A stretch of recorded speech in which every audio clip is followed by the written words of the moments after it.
President Biden is heading here to New York City today for the United Nations General Assembly, also known as UNGA around here, after appearing to have another gaffe on the world stage. Peter Doocy is live at the White House for us. Hey, Peter.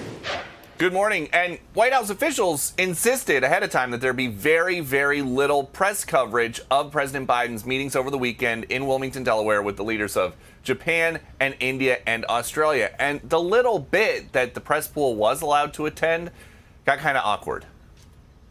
So I want to thank you all for being here. And now, who am I introducing next? Who's next?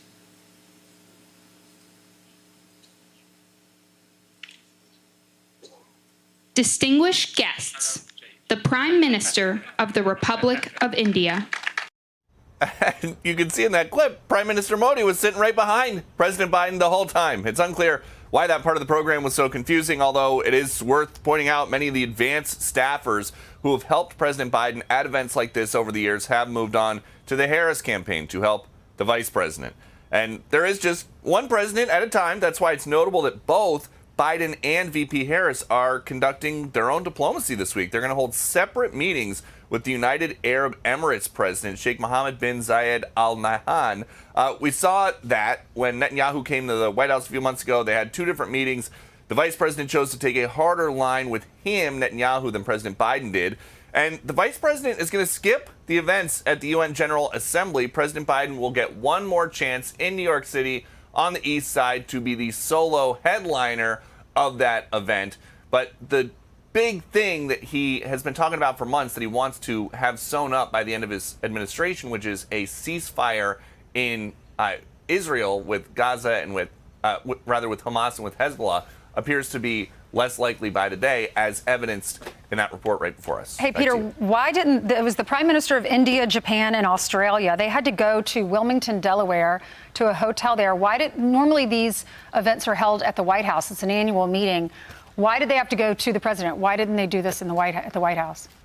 No idea. There were many questions about that at briefings over the last couple days, and reporters have just been told, oh, well, President Biden wants to show these guys where he grew up, and all politics is personal. And some of the big events with these guys who flew from the complete other side of the world were at President Biden's high school, where he is not, it's not a regular place that high-level diplomacy happens, and it's not a place that they've gone while he's been president, but it's something that they wanted to squeeze in with the last 4 months for some reason. Probably, it would seem just convenience for President Biden. Probably. So, Peter, you have followed and been with Joe Biden for almost 6 years now.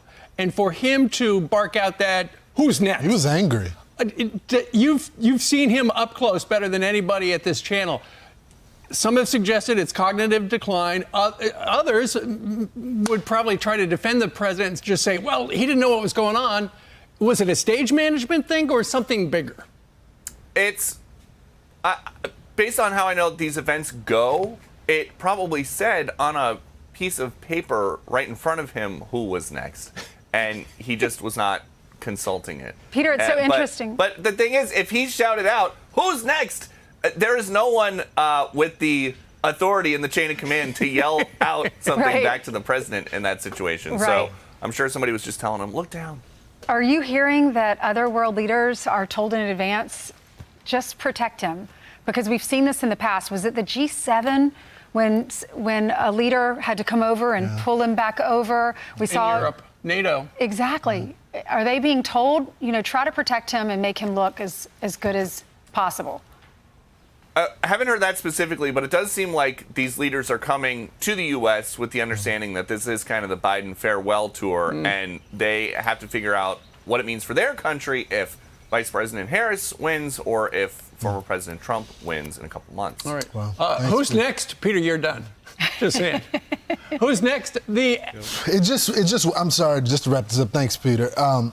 We just showed you live images of what's happening internationally, and to have a commander-in-chief that the Indian prime minister is having to save him. He's yet barking out, who's next? And as Peter says, this protocol is right in front of him, and he didn't know. I mean, that is just troubling. This is a person that is over our military infrastructure and what we're supposed to do next, and that our allies are asking us, will you have our back? What is the next move? You know, we got intel assets all over the world now that he's responsible for their safety, and he doesn't know who's next to speak. Yeah.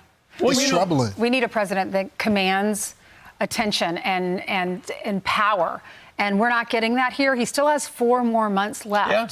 Well, and to Peter's point, Joe Biden right now is really mad at Israel because he has wanted Israel to wrap up what's going on with Hamas, you know, for 6 months, and it just keeps going. And in fact, we have heard through reporting that Jill Biden has said very adamantly, wrap things up, but it just lingers and it's getting bigger. And we have 2 nuggets. One, it sounds like Kamala Harris is not going to go to the Al Smith dinner over at the Waldorf Astoria. Presidential candidates have been going to it for a very long time. Walter Mondale ducked the event in 1994. And the other thing is regarding Jill Biden saying, we got to wrap this up. Maybe she's saying that because she's running the country. Yeah, she was at the cabinet meeting on Friday. She was at the head of the table. Here's a picture of her. And I was watching Fox and Friends Weekend, and I turn on the TV and I see her at the end of the table. I'm like, where is he? Why isn't he at this meeting? Yeah, there she is. Miranda Devine writes, who exactly is running the country? Certainly appears to be Jill Biden and not Joe Biden. And it goes to the overall question, who's running things and why is it not been asked about the concealment of Joe Biden? Everybody saw what happened on the debate stage, but that was almost a revelation to people that haven't been plugged into mainstream media, because they hadn't been reporting on the story. If you hadn't been watching Fox, and there's been no question to Kamala Harris on any of the interviews that she's done thus far, not with Oprah, not with ABC. It was definitely not focused on the debate stage. None of the cabinet members, when they go on the Sunday shows, are asked about what is going on in the White House. There was a previous reporting done that the cabinet meetings were scripted and that questions had to be pre-submitted. And now Jill Biden from the secretaries, so they could have this all coordinated. Well, you know, essentially it looks like, because Joe Biden is in the middle of the table on that far side. Yeah, I didn't see that over the weekend. I didn't know he was there. And, yeah, he was there. And then you've got down at the end his wife, the First Lady, doing all the talking. It looks essentially like she is the voice of translator. Okay, Joe's nodding. Let me tell you what the president thinks, which really is what she says. And that's the thesis of Miranda Devine's op-ed today in the New York Post. Check it out, nypost.com. She goes on to say, whether it's Jill or somebody else running the country, the bottom line is that we don't have a functional president. This is a constitutional crisis. Kamala Harris is most to blame because she has the constitutional duty as vice president to ensure the president's brain is not AWOL. She also knows more about Biden's cognitive health than anyone, apart from Jill and Hunter Biden. She has lunch with him regularly and often has boasted of being the last person in the room when decisions are made. But she has not. She has been lying through her teeth to the American people about our president. It just makes me wonder, Ainsley, all the reporting that came after the debate of all the mainstream media, they started reporting on it suddenly after what we saw in the debate, and they were telling us what was happening in the room. All of that reporting has stopped. Joe Biden is still there. The moment they took him off the ticket, they stopped the reporting about what was happening. And it makes you wonder, was that the goal? It wasn't about transparency. It wasn't finally letting the American public know what was happening in the White House. Was it just to get Joe Biden off the ticket? So now that you guys have Kamala Harris at the top of the ticket, you guys don't want to cover this anymore? Well, I think that since he's not running anymore and he's not the candidate, I don't know if they really care when he says, who's next at the podium? Because they used to worry how this is going to look, how the optics of this were going to play out for the election. Now they don't have to worry about that. And Miranda Devine says in her article, points out that we do have 4 more years with him being our president. She says the fate of the free world... Months. 4 months, sorry, yes. The fate of the free world should not be left in the hands of a man who can't remember where he is or what he's meant to be doing at any given moment. Well, think about it. If Miranda Devine got her wish, Joe Biden would be replaced immediately. Unfortunately for the Republicans, it would be by Kamala Harris. Then the vice president would become president and then essentially would be an incumbent running for re-election. And that would, as we have heard from the experts, give her an advantage. So I Maybe don't not, though. She'd have to speak more. But the issue. Well, she would, but just electorally, Right. it would help her. The issue should not, and I get your point of view. A lot of Republicans share that point of view. But the issue, frankly, should not be political.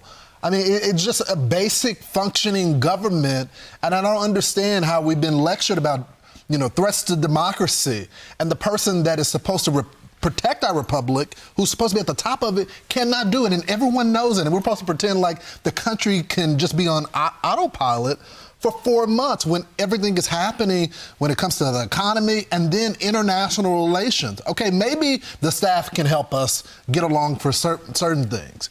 But when it comes to where we stand on the world stage, you can't depend on the staff to do that. I'm Steve Doocy. I'm Brian Kilmeade. And I'm Ainsley Earhart. And click here to subscribe to the Fox News YouTube page to catch our hottest interviews and most compelling analysis.